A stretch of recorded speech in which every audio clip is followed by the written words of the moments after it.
Solène Niederkorn vous propose FinScale, un éclairage sur l'innovation dans le monde de la finance, de la banque et de l'assurance.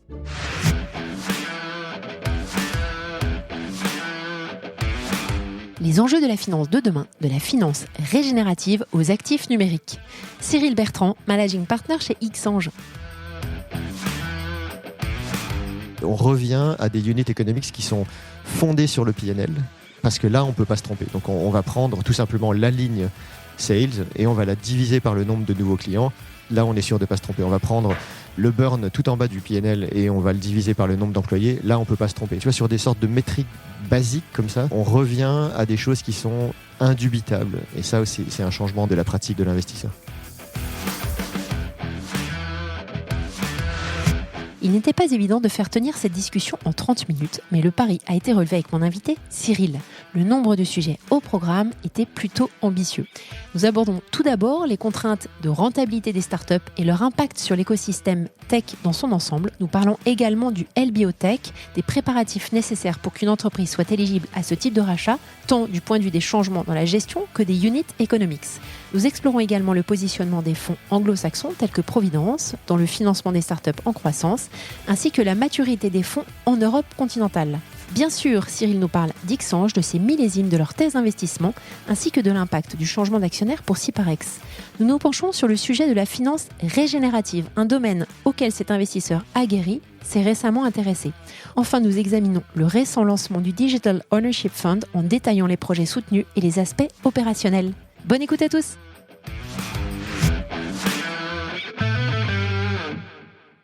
Bonjour à tous. Bonjour Cyril. Et salut Solène. Merci de me rejoindre pour un petit café pour parler de plein de choses. je voulais juste passer un petit coucou à Claire Calmejane pour la remercier de nous avoir présenté et puis de m'avoir soufflé ton nom pour qu'on enregistre cet épisode. Merci Claire. J'aime beaucoup Claire aussi. Salut Claire. Cyril, on va essayer de rester plus focus que la dernière fois qu'on s'est parlé, parce qu'on avait du mal à plus parler, parce qu'il y avait plein de sujets sur la FinTech qui nous intéressaient. Avant peut-être qu'on attaque, j'aimerais que tu te présentes rapidement à l'audience. Cyril Bertrand. Bertrand, c'est mon nom de famille. Je suis président du directoire de la société de gestion Xange. Donc, c'est un fonds d'investissement qui gère à peu près 600 millions. Et je fais ce métier depuis une vingtaine d'années, le métier d'investisseur early stage. T'as toujours fait ça ? Non, j'étais ingénieur en début de carrière. J'ai même été ingénieur très technique. Je faisais de la crypto pour les militaires, pour les satellites à basse altitude. Donc non, j'ai d'abord été ingénieur de traitement de signal, très technique en logiciel embarqué. D'accord. On va se focaliser dans cet épisode sur la profitabilité des startups. C'est un sujet qui revient à la mode, fort heureusement. Et je serais intéressée de savoir, de ton point de vue, comment toutes ces startups que tu vois, donc soit dans votre écosystème Xange, mais dans les discussions que tu as avec les entrepreneurs que tu rencontres, comment est-ce que toutes ces startups qui sont en perte vont pouvoir passer cette barrière de la profitabilité qui devient vraiment le must-do dans les prochains mois ? Il y a deux sujets très différents, n'est-ce pas, sur ce sujet. Il y a les startups early, pour qui la question n'est pas de devenir profitable, honnêtement. La question, c'est de bien contrôler le coût de leur croissance. Et puis, il y a les startups qui ne sont plus des startups, qui sont des boîtes de 20, 30, 50 millions d'ARR. Et elles, il faut qu'elles fassent la bascule de devenir vraiment profitables, de cesser de repousser à toujours plus tard le moment d'être maintenant vraiment, alors peut-être pas profitable au sens du LBO, mais d'être neutre en cash. C'est deux sujets très différents parce que pour l'une, il va s'agir, pour les startups, il va s'agir de protéger sa croissance. Une startup ne peut pas cesser de mettre le focus sur la croissance, sinon c'est plus une startup. Donc elles ne vont pas devenir profitables tout de suite. Par contre, on va se mettre à mesurer précisément, par exemple, le coût de la croissance. Et on peut en reparler dans les détails. Un des grands critères de sélection pour les VC aujourd'hui, c'est le fameux burn rate sur l'ARR, c'est-à-dire qu'est-ce que me coûte un accroissement d'ARR en cash. Pour les scale-up ou pour les grosses boîtes à partir de 30-50 millions, là c'est une autre chose. Elles se sont habituées tout le long d'une vie, pendant 5 ou 10 ans, à dépenser du cash. Et tout d'un coup, et ce moment de tout d'un coup est arrivé maintenant, on leur demande, non, maintenant c'est terminé, maintenant tu te mets à l'équilibre. Et c'est vrai que la récré est finie. Un peu de ça. Et ça, c'est plutôt vertueux, honnêtement. Et c'est à ce moment-là qu'on se met à parler à nos confrères du LBO du LBO Tech. Comment est-ce que ça impacte? Toi, tu sens que ça a un impact sur tout l'écosystème VC en général, que ce soit ici en France ou ailleurs en Europe? Oui, alors Xange est présent en France et en Allemagne, donc on peut au moins parler de ces deux zones-là. Oui, alors c'est complètement général et la première conséquence concrète, c'est que tous les board packs désormais ont un slide qui est l'objectif d'atteinte de la profitabilité. Donc toutes les startups aujourd'hui savent te dire je serai profitable en janvier 2024 ou je serai profitable en septembre 2023. En tout cas, on a maintenant une obligation de se projeter dans quand j'atteindrai la profitabilité. Mais même dans les réflexes, dans la façon dont tu vas gérer ton portefeuille, donc hormis ce suivi, est-ce que, par exemple, dans les boîtes que tu vois, ton deal flow, tu vas avoir des éléments que tu prenais peut-être pas en considération il y a 24-36 mois, soudain, qui vont réapparaître, je dirais, oui. Qui vont faire que tu vas plutôt choisir tel business model que tel autre parce que c'est beaucoup plus sain d'un point de vue économique? Alors en FinTech, que tu connais par cœur, c'est particulièrement important et un petit peu douloureux cette question parce que la FinTech a souvent besoin de gros moyens financiers avant de pouvoir même parler de chiffre d'affaires. Honnêtement, combien de temps ça a pris aux plus belles sociétés de FinTech françaises, Lydia par exemple qui est dans le portefeuille Xange. On a besoin de beaucoup construire avant d'arriver à un chiffre d'affaires substantiel. Donc, pendant tout ce temps-là, il faut mettre beaucoup d'argent sur la table. C'est donc une sorte de préparation psychologique pour les VC qui veulent se mettre dans ce secteur-là. Il faut se préparer à soutenir un burn pendant un certain temps, beaucoup plus longtemps que dans les autres secteurs. Quand même, le sujet d'efficacité commerciale, par exemple, revient sur le devant de la scène. Donc parle-moi de ton efficacité commerciale. Combien ça te coûte en pure sales d'acquérir 1 million d'ARR? Et certaines métriques comme l'ARR sur le nombre d'employés, par exemple, reviennent sur le devant de la scène. Donc, comme tu peux constater, souvent, ces critères-là sont directement dérivés du PNL et non pas de calcul de unit économique sophistiqué. Et ça aussi, c'est quelque chose de nouveau, c'est que comme on s'est tellement raté, si je suis honnête, nous les VC, sur nos calculs de unit economics, ça veut dire en gros que souvent après nos investissements, 6 mois, 12 mois après notre investissement, on s'aperçoit qu'en fait les fameux unit economics qu'on avait calculés étaient complètement faux. Du coup, plutôt pas approprié. Non, mais vraiment faux. Tu vois, je suis désolé, mais non, vraiment. Mettons les pieds dans le plat. On s'était passionné, on avait envie, et donc quand on a envie, on fait des calculs qui valident nos envies. Et en fait, on revient à des unit economics qui sont fondés sur le PNL. Parce que là, on ne peut pas se tromper. Donc, on va prendre tout simplement la ligne sales et on va la diviser par le nombre de nouveaux clients.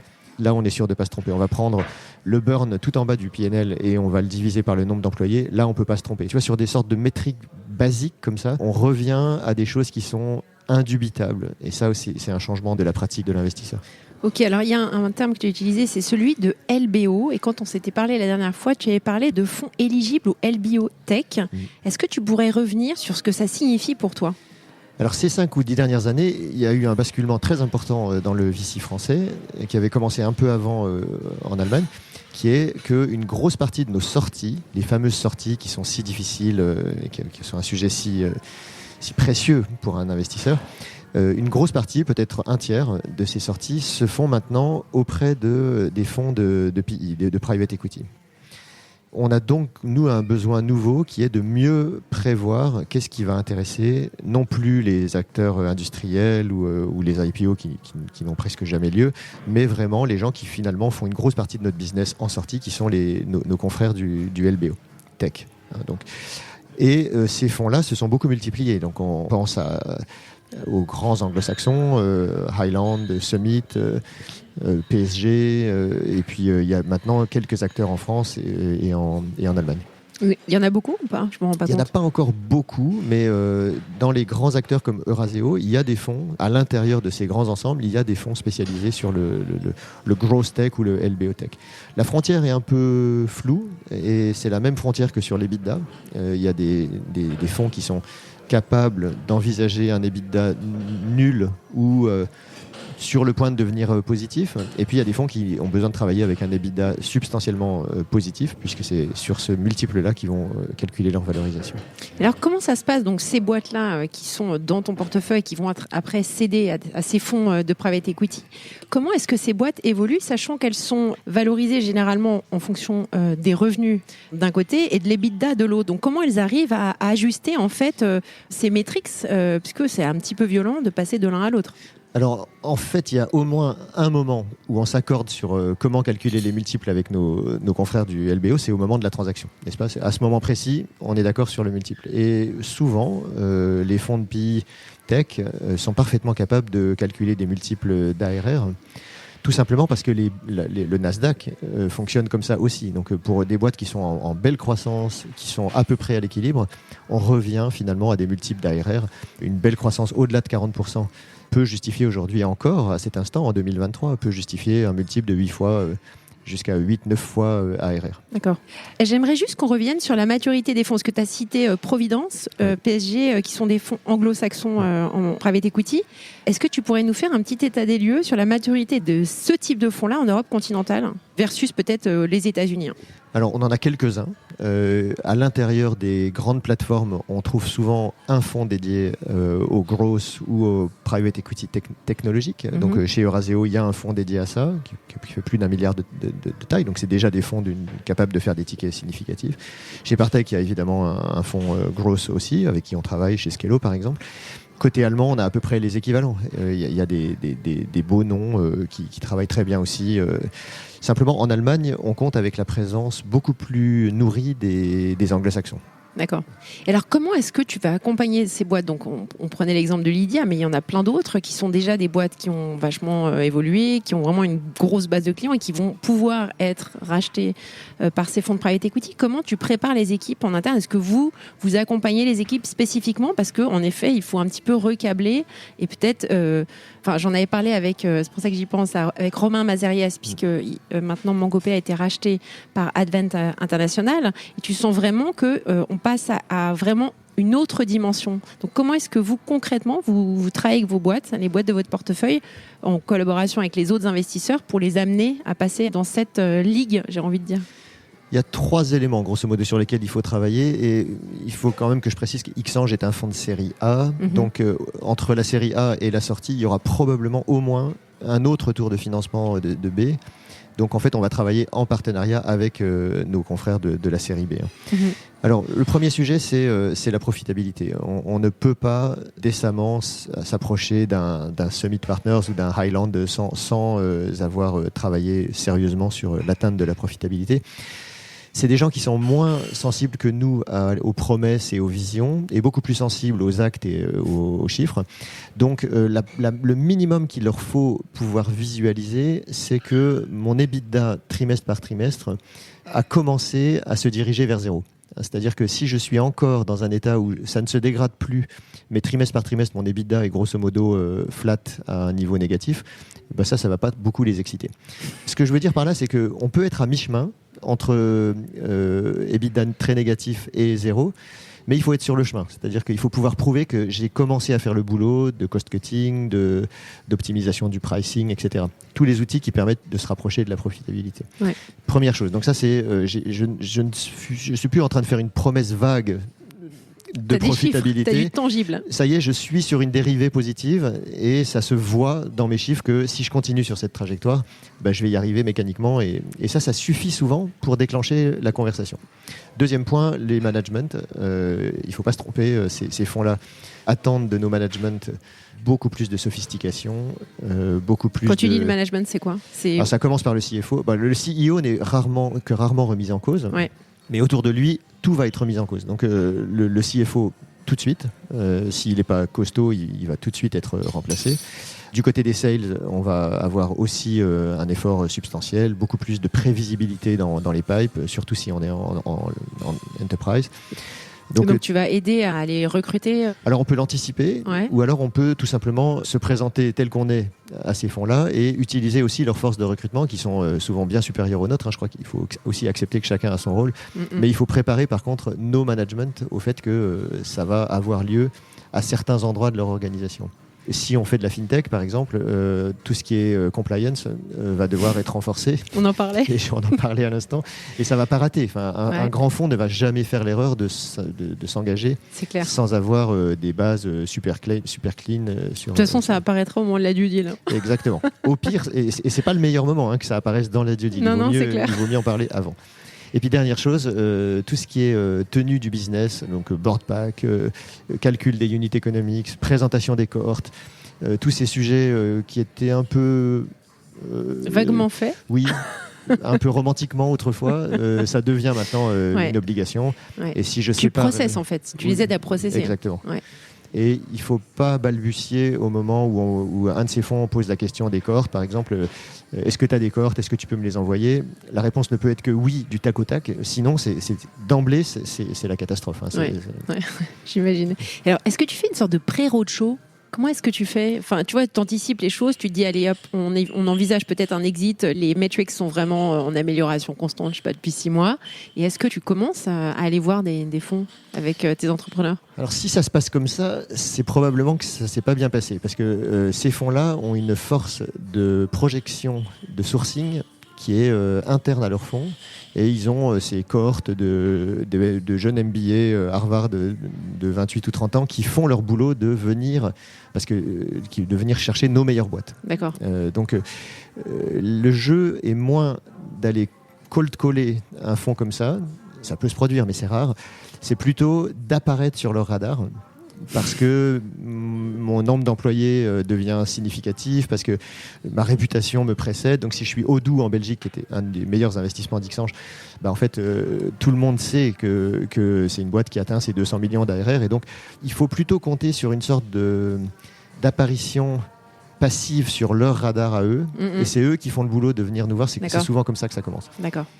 Merci, c'était intéressant qu'on parle de ça. J'aimerais parler un petit peu d'Xange, parce que Xange existe depuis un certain temps. Il y a eu un changement d'actionnaire de Banque Postale pour Syparex. J'aurais aimé que tu reviennes un petit peu sur cette histoire et puis nous parler des différents programmes d'investissement qui ont été mis en place. Alors comme souvent, Xange, comme tous les fonds d'investissement, il faut qu'ils naissent quelque part, souvent s'ils sont anciens, dans le giron d'un protecteur. Et en l'occurrence, pour nous, ça a été la banque La Poste, qui ensuite a transféré Xange dans la Banque Postale. Mais grosso modo, on est resté pendant les 10 premières années au sein de ce corporate français, qui est d'ailleurs aujourd'hui toujours un de nos investisseurs et d'ailleurs un de nos actionnaires minoritaires. Donc tout ça, ça nous fait les 10 premières années jusqu'en 2015 et aussi les 2 premiers fonds, le fonds 1 et le fonds 2.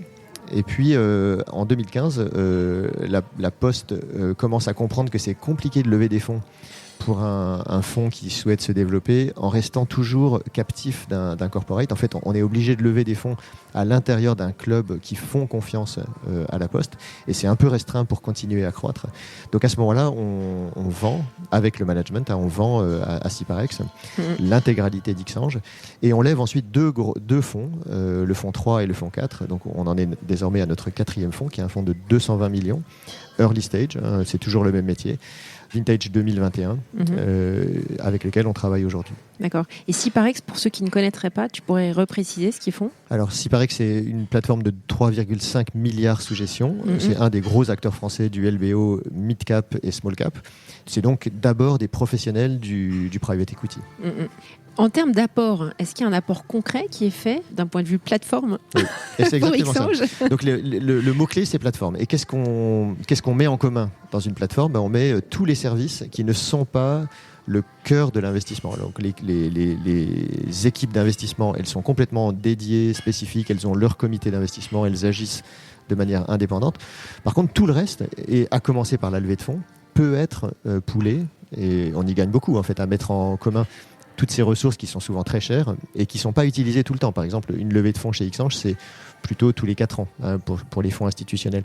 Pendant les intervalles, un excellent leveur de fonds ne va certainement pas se tourner les pouces, il va aller travailler sur un autre fonds. Et puis il y a tous les autres services. La compliance, par exemple, est un sujet de plus en plus lourd dans les fonds, les ESG aussi. Et puis même tout simplement le marketing, les bureaux, etc. Tout ça peut être mis en commun et c'est le cas dans le cas de SyParex Xange. Top. Alors on a parlé d'investissement en fintech. J'imagine qu'il n'y a pas que ça, mais que tu reviennes un petit peu sur votre thèse d'investissement. Et j'aimerais, s'il te plaît, que tu fasses un stop sur la regenerative finance parce que tu m'avais dit que tu m'en parlerais. Oui, volontiers. C'est un sujet qui nous occupe beaucoup. On peut le faire dans l'ordre chronologique peut-être. Alors le fonds 2, c'est le fonds de 2012 chez Xange. C'est le fonds qui porte le plus la performance aujourd'hui. C'est normal, c'est le plus ancien. C'est celui dans lequel étaient Ledger, Lydia, Odoo, Believe, donc les 4 licornes. Et donc c'est un fonds qui va faire son x5 facile à la fin. Well done. Et on est déjà, merci beaucoup, on est déjà à 2,8 en DPI, donc en cash on cash, ce qui en fait un des meilleurs performeurs de sa génération. C'est sur ce fonds-là qu'on fonde une partie de toute l'histoire qui vient après, puisque c'est ce fonds qui nous permet de crédibiliser nos performances. Le fonds 3 est un fonds de 2017, 92 millions. Et là, apparaît pour la première fois une nouvelle verticale d'investissement dans la thèse, qui est la santé. Donc la santé apparaît pour nous avec le fonds 3 et vient s'ajouter à la fintech et aux places de marché qui étaient déjà là auparavant. Et puis, dans la santé, vous avez investi chez qui ? Alors on a fait, à cette époque, c'était encore la santé digitale. Et donc on a fait 3 sociétés majeures qui sont Implicity, Glimmer et Synapse. Donc, d'accord. Glimmer, vous êtes... Oui, on est dans Glimmer, qui vient juste d'annoncer, je crois. Synapse, qui fait de l'intelligence artificielle autour des combinaisons de médicaments. Et puis voilà, donc on est... Ça c'est le... Quand on gère scrupuleusement un fonds d'investissement, on ne peut pas faire tellement plus qu'une grosse innovation à chaque nouvelle génération de fonds, parce qu'à chaque fois on prend le risque que cette nouvelle verticale fonctionne ou fonctionne moins bien, donc on y réfléchit quand même à 2 fois. Dans le fonds 4, on a ajouté aux précédentes la deep tech. Et là, on a fait de la biologie synthétique avec Trifrog, par exemple, que tu connais sans doute à Bordeaux, ou de l'espace, avec Aerospace Lab en Belgique. Okay. Et tout ça s'ajoute, et on pourrait presque anticiper qu'avec le fonds 5 qui va arriver dans 1 an ou 2, on va probablement avoir l'apparition du climat comme nouvelle, c'est indispensable. Et puis on commence alors évidemment on s'y prend pas au dernier moment, donc il y a déjà des belles boîtes de climat dans le fonds 4. D'accord. Comme Greenly par exemple en audit carbone. D'accord. Alors ma question à tiroir d'il y a 5 minutes, je mentionnais la regenerative finance, le mot à la mode. Je voulais faire un épisode sur le sujet, tu m'as dit je suis en train de regarder. Alors dis-nous un petit peu ce que tu en penses. Oui, alors d'abord c'est un sujet super important. Qu'est-ce que ça veut dire exactement ? D'ailleurs, Regen Finance, parce que du coup, c'est un abus de langage, parce que la finance ne peut pas en elle-même être régénérative. Déplacer de l'argent d'un endroit à un autre, qui est un acte financier, n'est pas en soi régénératif du tout. Au contraire. Par contre, les conséquences de cet acte-là peuvent être régénératives. Donc, il vaudrait mieux parler de finance du monde régénératif. Plutôt, c'est ça la meilleure expression. À partir de là, tout ce qui permet de laisser le vivant en meilleur état, c'est ça la définition de régénératif. C'est-à-dire qu'après avoir fait mon opération financière, ma transaction de e-commerce, etc., je laisse le monde du vivant dans un état plus durable. Le régénératif est closely connected avec le concept de durable et de vivant. Parce qu'on me pose toujours la question, mais qu'est-ce que c'est ce truc de régénératif ? C'est ça que ça veut dire, c'est que je laisse le monde vivant dans un état qui est le moins dégradé possible ou idéalement neutre. Je n'ai pas dégradé la situation. Évidemment, c'est un sujet d'investissement qui devient de plus en plus lourd et des collègues allemands ont fait des calculs en 2022, ça représente à peu près 3 milliards d'investissements dans ce domaine-là. 3 milliards qui sont, pour une fois, en avance en Europe. L'Europe investit à peu près 40% de plus sur ce secteur-là que les États-Unis. Et quel genre de boîte on va retrouver alors ? Alors les 3-4 grosses catégories en tête, c'est d'abord l'audit carbone. Donc ça commence par des choses toutes simples. D'abord, on se rend compte que comme c'est naissant, il faut d'abord mesurer. En fait, quel est l'état de gravité de la situation. Donc d'abord audit, mesurer la dégradation et donc la création de carbone, puisque ça commence par le carbone. Le régénératif, ça n'est pas que le carbone, mais comme le carbone est très urgent, on commence toujours par ça. Deuxième gros sujet, la compensation. Il ne suffit pas de mesurer, il faut que je commence à prendre des mesures. Donc en volume d'investissement dans les startups internationales, ce sont les 2 plus grosses catégories, très loin devant les suivantes. Et les suivantes, ça va être le trading de crédit carbone, donc l'échange de crédit carbone. Je vais revenir à ça parce que je pense que c'est ça le sujet clé pour l'avenir, pour toute cette nouvelle économie. Et puis ensuite, on trouve les sujets de compliance, de banking, etc. Donc c'est super important de dire, je crois, que toute cette économie n'a pas encore trouvé sa stabilité, pour une raison simple, c'est qu'on n'a pas encore la currency, on n'a pas encore la monnaie qui va servir à tous ces échanges, qui seront les crédits carbone. Et je pense qu'en fait, tant qu'on n'aura pas une sorte de... Alors, crédit carbone, puis peut-être qu'il y aura des crédits d'une autre nature après, mais tant qu'on n'aura pas une sorte de fluidité et de stabilité de ce côté-là, un peu l'équivalent de ce que sont les crypto-monnaies pour le Web3. Donc, on a une sorte de... Au-delà des oscillations du Web3, on a une partie qui est stable, qui sont les échanges de crypto-monnaies. Et ça, on ne l'a pas encore dans la finance régénérative. C'est très proche de la green tech et de la climate tech quand même. Ah, ça l'inclut, je pense. Ça l'inclut, bien sûr. Oui. D'accord, alors tu fais une super transition, merci. Avec les cryptos et le Web3, puisque vous avez lancé le Digital Ownership Fund, c'est correct ? Oui, c'est exactement ça. J'aurais aimé que tu nous en parles un petit peu et que tu nous expliques le setup que vous avez mis en place pour pouvoir gérer ces cryptoactifs. Alors, on est Xange, donc quand on fait un fonds, on le fait de la manière la plus carrée possible. Et donc, on a construit tout ça, et toi, ça te parlera beaucoup, tout près du régulateur français et du régulateur allemand. Donc, on n'a pas essayé de faire un fonds et un dépositaire, puisque le dépositaire est un sujet clé dans un fonds comme ça, au-delà des frontières ou même dans un paradis fiscal. Enfin, on a vraiment fait en Europe. Donc du coup, on a obtenu la semaine dernière, magnifique Bravo. Timing, merci beaucoup, une extension d'agrément AMF, puisqu'on a une licence évidemment pour opérer chez Xange, mais il nous manquait dans cette licence le droit d'investir dans des tokens, et c'est quand même super important quand on veut entrer dans les cryptos. C'est clair. Donc on a cette extension d'agrément, on est le premier fonds français à l'avoir, on va être suivi de très peu, je pense, par KT, mais en tout cas on est déjà agréé, et donc on peut commencer tout de suite à investir à la fois en equity et en token. D'accord. Et le dépositaire sera un dépositaire français. On a la chance d'ailleurs d'avoir 2 possibilités en France qui sont toutes les 2 d'excellente qualité. Donc tout ça sera cristallisé dans les prochaines semaines. Vous souhaitez investir dans des projets de quelle nature ? Alors on reste early stage, c'est-à-dire tout ce que fait Xange est très série A, voire seed. Donc c'est ça qu'on va continuer à faire, c'est-à-dire que pas de token liquide chez Xange, on va pas faire on n'est pas un hedge fund, on n'a pas de puissance de calcul, on va pas faire de spéculation. On crée des startups. Et ça, on va le faire dans 3 verticales qui sont l'infrastructure. Il y a tout un travail d'infrastructure qui continue à se mettre en place. Tout ce qui est finance, qui est la 2e verticale, très vigoureuse en ce moment. Je pense que c'est la plus vigoureuse en ce moment. Et puis ce qu'on appelle le Web3, qui sont en fait grosso modo les sites web du futur et tout ce qui est commercial qui va avec ça. Vous avez recruté des spécialistes en interne, des analystes. C'est quand même une compétence hyper particulière. Je suis bien placée pour le savoir. Tu as toi-même des investissements, donc tu sais très bien. Donc oui, on a recruté Luc Jodet, qui était un des cofondateurs de Ariani. Ah, c'est ça le lien. Parce que j'avais un lien avec Ariani en tête. C'est exactement ça.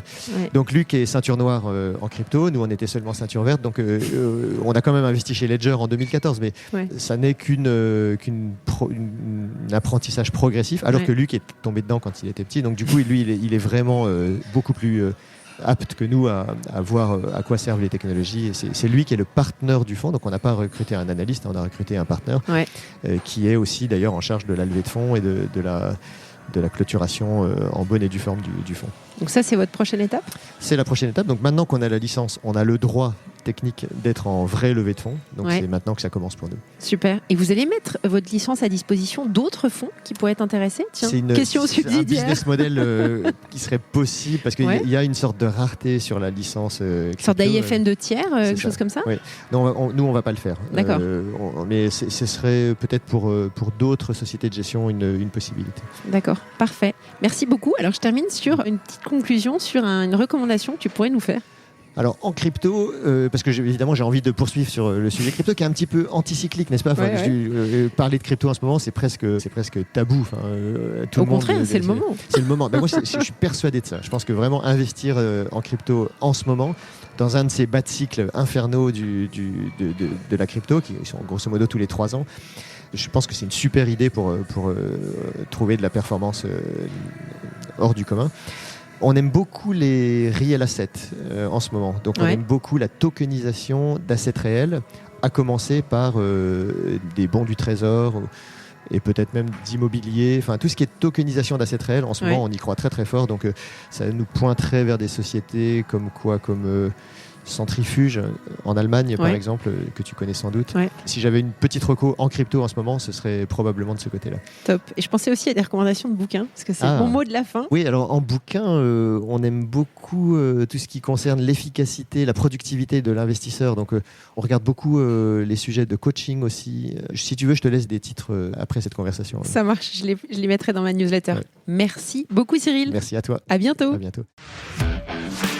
Merci à tous pour votre écoute. Je suis ravie d'avoir partagé ce moment avec vous. N'hésitez pas à me contacter sur Twitter ou LinkedIn pour me faire part de vos commentaires ou de vos réactions. Et je compte sur vous pour noter cet épisode sur vos plateformes de podcast préférées. À la semaine prochaine!